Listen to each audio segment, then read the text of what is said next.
So ito mga ka-DIY, gumawa ulit ako ng DIY rack or plier and screwdriver organizer. So ito, gawa sa PVC. Yan, D4, hinati ko sa gitna, nilagyan ko ng mga butas. Ayan. So ayan, tingnan nyo na po ah. So ganyan ang magiging lagay niya sa dingding. Ayan oh. Ilalagay ko na po. Makita nyo kung gaano siya kainam na lalagyan. So ito yung nakikita nyo na to, nag 1 million views na po yan. Gawa rin sa PVC.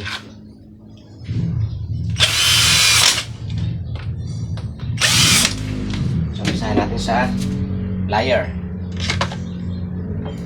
side cutter, plier, long nose na maliit, Phillips screw,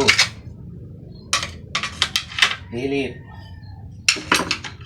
screwdriver, maliit na Phillips, saka yung pang tester. So yan. So pakita ko sa inyo naman.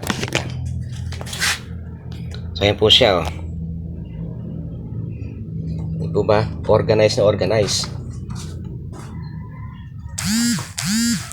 So maraming salamat nga po pala sa mga nanood at nag-share dito sa ginawa kong ayan, PVC na DIY rack. Ayan, 5 power tools ang kasya.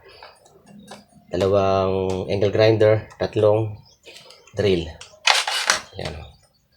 Meron pang lagayan ng drill bits saka cutting disc. Ayun lang mga ka-DIY. Thank you for watching and follow for more.